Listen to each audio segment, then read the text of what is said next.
Bonjour à tous et bienvenue. Je vous propose de me retrouver aujourd'hui pour une nouvelle vidéo concernant le numéro métrique et l'équivalence entre la chaîne et la trame.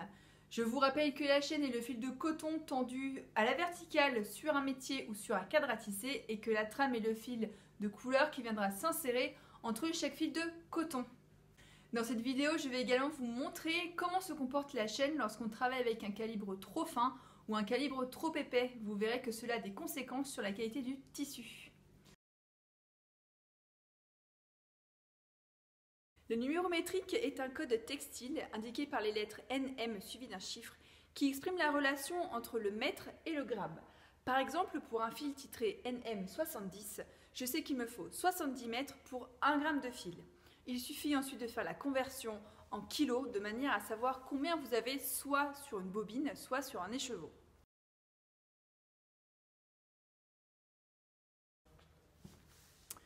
Il arrive parfois de voir le titrage NM avec deux chiffres, ici 10-18.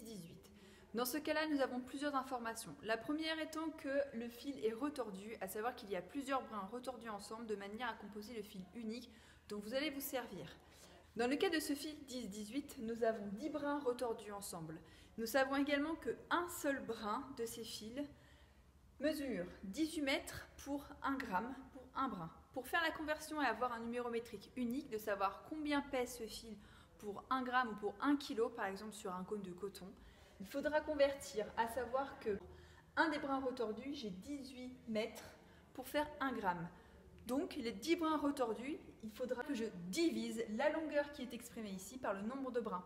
Je saurai donc par exemple que pour ce fil, le numéro métrique sera de 1,8 et que j'aurai donc 1,8 mètres pour 1 gramme de fil.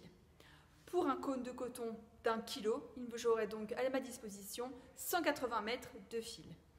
Prenons à présent l'exemple du fil titré 2,20 qui est le titrage du fil que l'on utilise à Aubusson pour pouvoir tisser les tapisseries. Dans cette information de numéro métrique, je dispose d'éléments clés, à savoir que mon fil de laine est retordu de 2 brins puisqu'ils sont écrits ici. Je sais également que pour un fil de brin, je vais avoir 20 mètres pour faire 1 gramme. Puisqu'ils sont 2, pour 1 gramme, je vais devoir diviser la longueur par 2 et donc me retrouver avec un numéro métrique de 10. Je sais donc que pour 1 gramme de laine, je vais disposer de 10 mètres.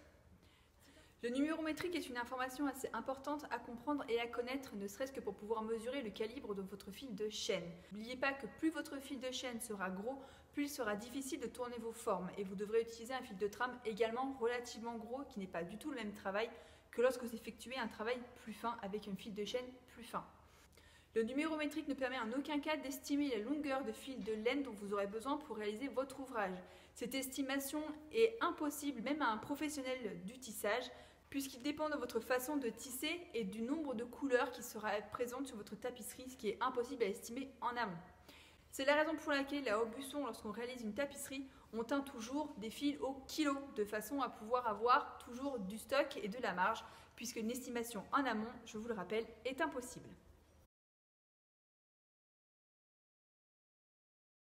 Dans les bandes de couleurs ci-après, j'ai augmenté progressivement le nombre de brins de 2,20, passant de 12 à 14, à 16, 18 puis 20 brins. On voit que le tissu commence à se déformer progressivement, la matière accumulée entre chaque fil de chaîne étant trop importante. D'ailleurs, le risque est de voir sur les côtés les lisières déformées, ce qui donnerait un tissu très peu esthétique. Dans l'échantillon ci-après, on voit le phénomène inverse. J'ai réduit progressivement le nombre de brins en 2,20.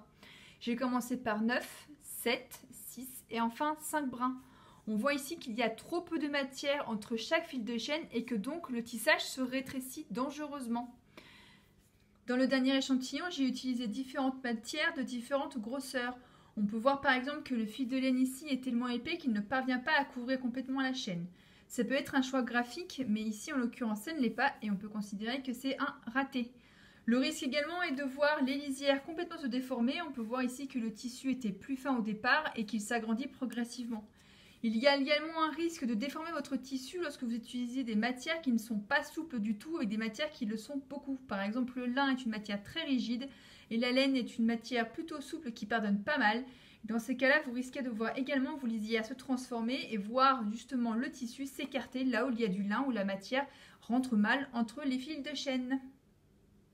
J'espère que cette vidéo aura été instructive et vous aura permis de mieux comprendre l'importance de respecter le rapport entre la chaîne et la trame. Pour répondre à vos questions, ce petit bout de bois que j'utilise dans mes vidéos s'appelle une flûte. C'est un petit bout de bois que nous avons spécifiquement ici à Aubusson, qui est habité d'un petit trou ici de manière à pouvoir le placer sur une cannetière ou sur un autre aiguillon pour pouvoir flûter et donc le remplir de fil de laine.